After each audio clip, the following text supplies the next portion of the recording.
The recapitalization bonds, do you think that was the way to go? Was the banks not having enough capital one of the roadblocks to the pace of growth slowing down? What pace bonds? of growth not picking up? What bonds?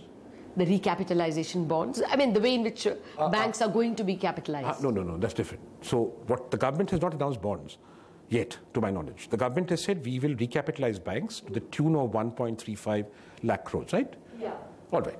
So I was confused because maybe they announced bonds in the morning. In the previous instance, when they said they will capitalize it through 1.35 lakh crore bonds, it was a recapitalization bond, and that's why I use that term. Yeah, okay. But that is only one possibility. So let's not get there because we don't know what they're going to do. I think that look, it's like this, that I was part of the school of thought which believed that the government should not recapitalize the banks until we have hard evidence that this recapitalization will be the last, at least in my lifetime. I'm 50, and this is the fourth recapitalization in my lifetime, and I really don't want to see anymore. It's to throw taxpayers' money repeatedly into a hole created by mismanagement of savings, which is what always triggers recapitalization. In India's case, being created in turn not because of exogenous shocks, but because of domestic policy failure, is unacceptable in the future. And what is going to happen, in my view, is that tier one capital of the banks is going to increase and the liquidity is going to be used to pay for it, and that's fine.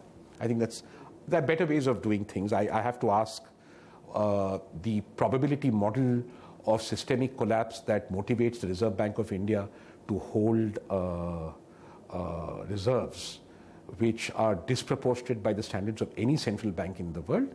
I would plead that this be made explicit. It is not. It is opaque why our central bank feels it has to hold such high reserves. I only know from the talking to people formally on the board that this is done on the basis of some algorithm that provides a probability of systemic collapse. Finally, central banks that supervise banks hold reserves to make sure that when bad things happen, when things fall apart, then those reserves are used to make sure that these things are repaired, and the taxpayer of the present generation, when things fall apart, is not unduly penalized. That, I'm afraid, does not seem to be on the table yet. So there are many ways of doing this recapitalization, which is why the bond is only one way, but that bond ultimately, whichever way you look, will involve looking at domestic savings. So that's one set of issues, how you finance it. And so you're saying that the Reserve Bank can provide the capital? I need to know why not. Well, they're the regulator, then they'll end up owning the banks. Aren't they supervising the banks? Aren't they responsible for monitoring and supervising the banks? But not owning it. If you capitalize it, you'll own it. No, there are ways of giving the money to the owner as a custodian of, to some extent what has happened, surely we cannot say that the Reserve Bank of India has a banking supervision department and that banking supervision department has no accountability for what has happened with the banks. To that extent, therefore, the reserves held by the banking supervisor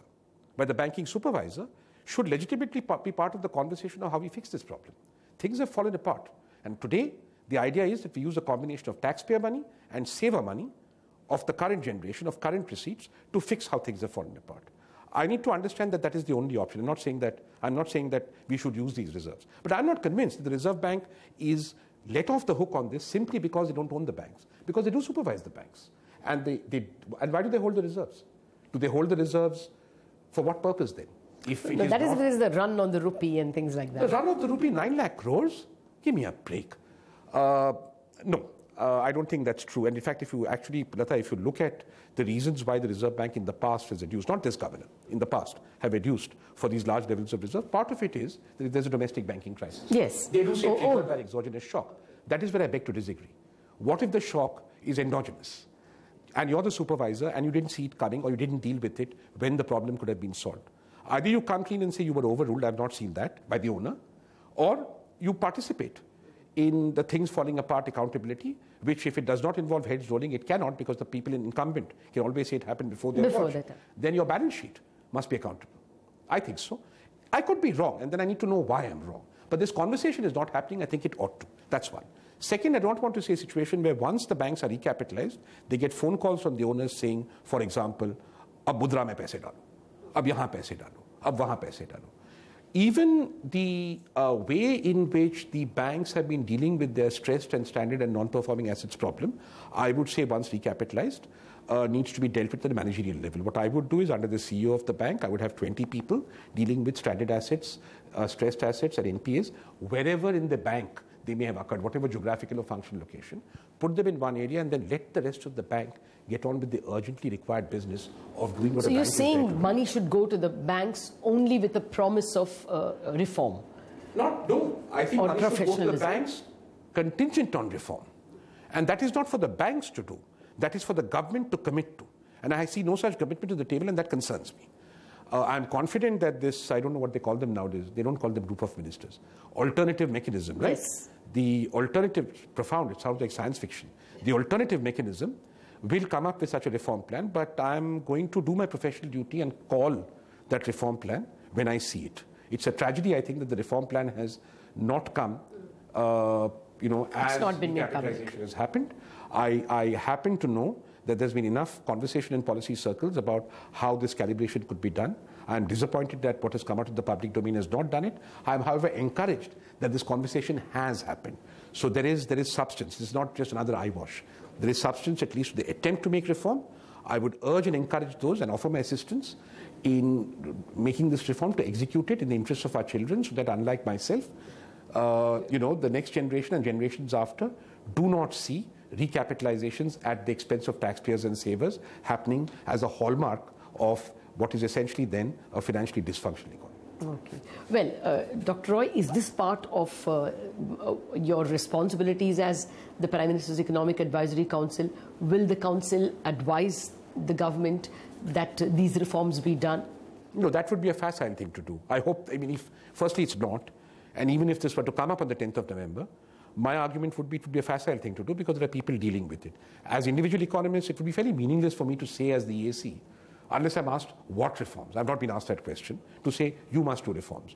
That's like saying, in my opinion, at the economist level, good food is good for you. Look at the counterfactual. Okay. Recapitalize without reforms. So what am I going to say that's going to be useful to finance? Then what is coming up on November 10th? I don't know. We are going to have a few presentations on different areas of work that we have done, and that would be basically a commencement report, and then hopefully a conversation on these commencements. So just boring economist stuff. Before I ask your final judgment on whether you see the economic growth pace picking up, I just wanted your final assessment on demonetization itself. Do you think, the simple question, the short-term costs outweigh whatever long-term gains you can see, if any? Since I can't attribute any I know that certain long-term gains that some people were speculating about have not come. And I'm terribly sorry, I didn't think those gains would come. I don't think that this would have resulted in 1 lakh crores or 50,000 crores or 25,000 crores coming into the government budget. I'm very distressed at the bad economics, and I'm calling those people out to account. You know who you are. At the bad economics that led these people to make these inane and asinine statements in public. So if that is damage, then that is irrecoverable. If people were working on false premises. But that was an avoidable error. I blame my community for that. I don't blame the finance minister, because that was a professional judgment. So what did you see as costs, if any? Or gains, if any? I can see gains from demonetization, from the withdrawal of special banknotes, institution of new special banknotes. But I hope there have been gains in making sure that it is more difficult to do business by a loss of assets held in cash than it was earlier, because obviously even if the cash that was held in previous notes by people who have gotten them in a bad way have been more or less converted, right? That's why we don't have this wonderful windfall into new notes, has meant that they've taken a haircut. They must have taken a haircut.